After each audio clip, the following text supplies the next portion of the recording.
Welcome students, we are given this question 2 raised to the power x is equal to 3 raised to the power x over 2 positive 1. We are expected to solve this.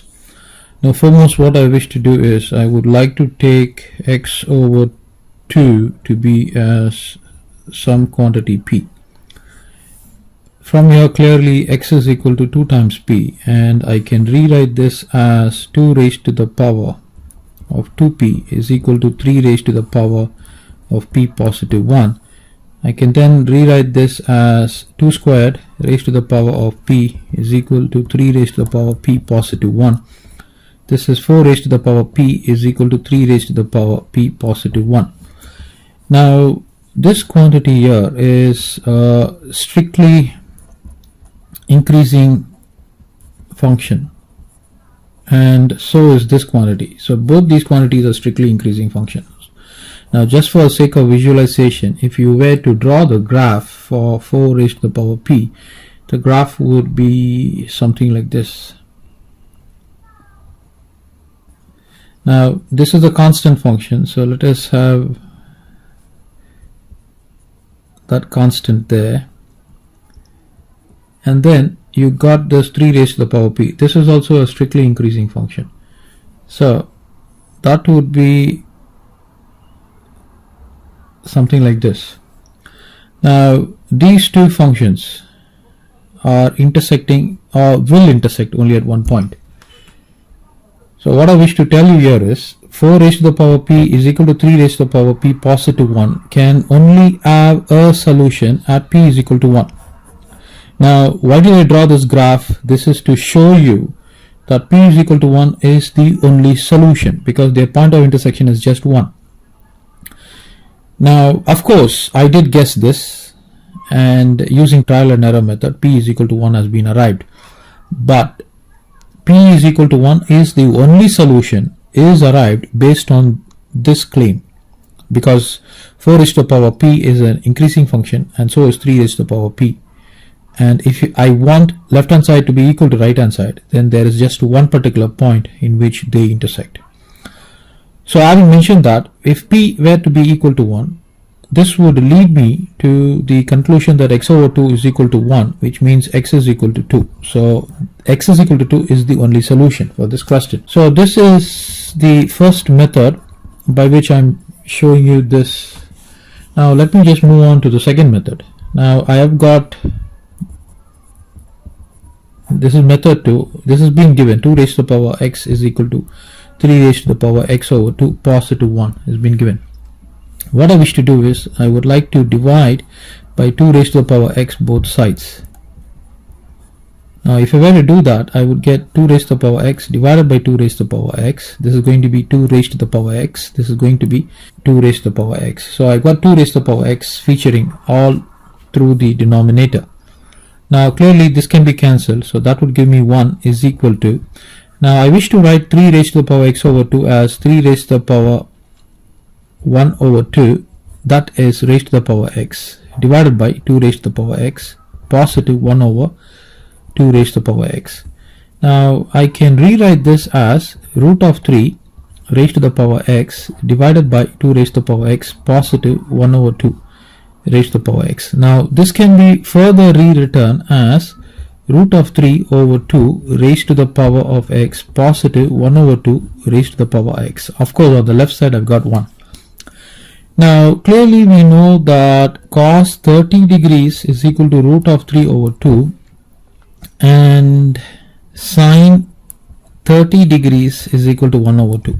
We know this. So therefore I am going to utilize these two facts, that cos 30 is root 3 over 2 and sine 30 is equal to 1 over 2 into our system. If I were to name this as 2, therefore I can rewrite 2 as 1 is equal to cos of 30 in place of root 3 over 2, that is raised to the power of x, positive sine of 30, that is raised to the power of x. Now the question comes, when will left hand side be equal to right hand side? Clearly we know that, say, let me write this down like this, cos squared theta positive sine squared theta is equal to 1. We know this. and this also means that cos squared 30 degrees positive sine squared 30 degrees is equal to 1. So this in turn concludes that the only way that the left hand side can be equal to right hand side is when x is equal to 2. So that is the second way to arrive at the solution. Now this is the third method. Now we have been given 2 raised to the power x is equal to 3 raised to the power x over 2 positive 1. Now what I wish to do is I would like to take x to be equal to sum 2 times p. So this would mean I got 2 raised to the power of 2p is equal to 3 raised to the power of 2p divided by 2 positive 1. So this is what I have got. Now this can be rewritten as, now the 2 that you see in the denominator can be cancelled with the 1 in the numerator, giving me 3 raised to the power p positive 1. Now this can be rewritten as 2 squared raised to the power of p. I can further rewrite this as 4 raised to the power p is equal to 3 raised to the power p positive 1. Moving 3 raised to the power p to the left, this would mean I get 4 raised to the power p negative 3 raised to the power p is equal to 1. Now clearly you can see I wish to draw your observation to the right hand side. Now you got two quantities subtracted and you are getting an output equal to 1. Now this is only possible if the quantity under consideration, if the quantities are two consecutive integers. I need not have to mention 2. It's sufficient if I just mention consecutive integers. And when will they be consecutive integers? They would be consecutive integers only when p is equal to 1. So this would mean x is equal to 2 times of p will now be equal to x is equal to 2 times of 1 is equal to 2. So x is equal to 2 is again the solution for this method also. Now moving on, I will also prove this with another method. So this is going to be our method number 4. So we'll start off with the original question, 2 raised to the power x being equal to 3 raised to the power x over 2 positive 1. I would like to rewrite 2 raised to the power x as 4 raised to the power 1 over 2, that is raised to the power of x, because root of 4 is going to be 2. I will write 3 raised to the power x over 2 as 3 raised to the power 1 over 2, which in turn is raised to the power of x positive 1. Now this is rewritten as root of 4 raised to the power x is equal to root of 3 raised to the power x positive. I'm going to write 1 as root of 1. Now root of 4 I'm going to write it as 3 positive 1. In fact it's written as root of 3 positive 1 raised to the power x is equal to root of 3 raised to the power x positive root of 1. Now this quantity root of 3 positive 1 is rewritten as 3 positive 1 raised to the power of x over 2 is equal to 3 raised to the power of x over 2 positive 1 raised to the power of x over 2. In fact, I could have also placed here as root of 1 raised to the power x. I could also place here as 1 raised to the power x. Right. Now this is similar to root of a positive b. Let me just place this 2 here. Now if I were to place this 2, this is nothing but root of a raised to the power 2 positive root of b raised to the power 2.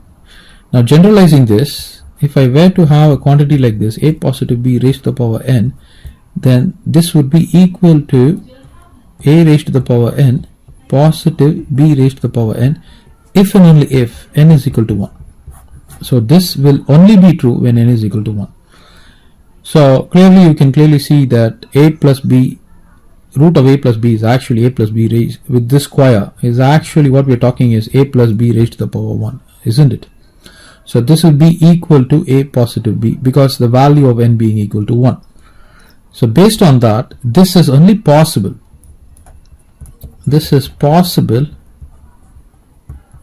only when x over 2 is equal to 1, which means if I cross multiply, x is equal to 2. So this is the next way of showing that x is equal to 2 is the solution. Now this is another way to find the solution.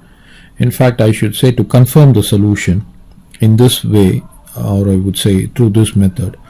Now we are going to be dividing by 2 raised to the power x, so that would give me 2 raised to the power x divided by 2 raised to the power x is equal to 3 raised to the power x over 2 divided by 2 raised to the power x positive 1 over 2 raised to the power x. Now this is equal to 1, and I would want to write this as 3 raised to the power 1 over 2, that is raised to the power x, divided by 2 raised to the power x positive 1 over 2 raised to the power x.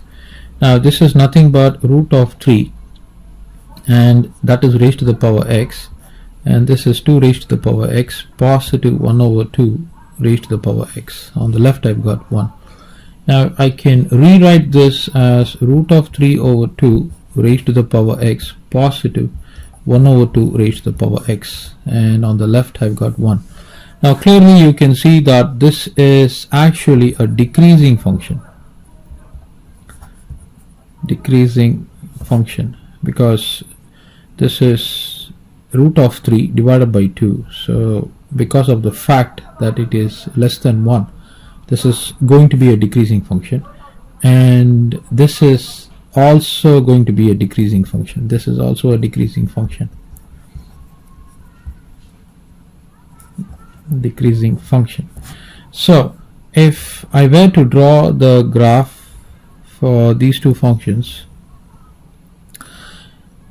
now these two decreasing functions are equated to 1. So this is a constant. So if I were to draw this constant, this would be somewhere over here. Now if I were to club the decreasing functions and draw it, it would be something like this, right?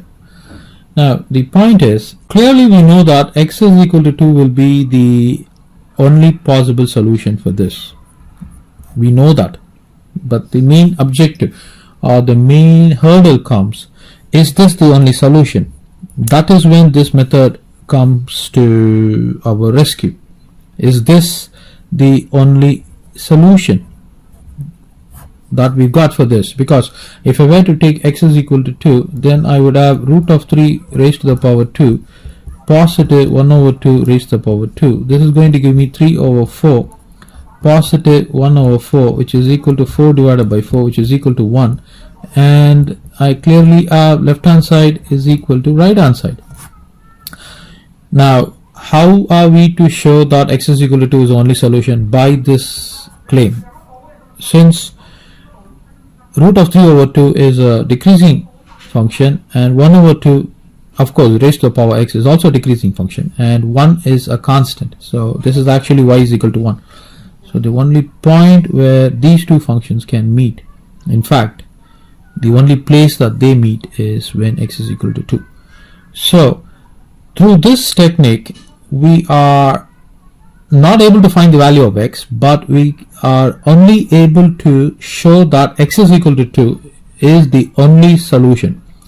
In other words, if I were to put this in a proper manner, if you would have found out the value of x, and if you want to show that that is the only value available for this particular equation, then this particular method comes in handy. I mentioned that, students. Thank you so much.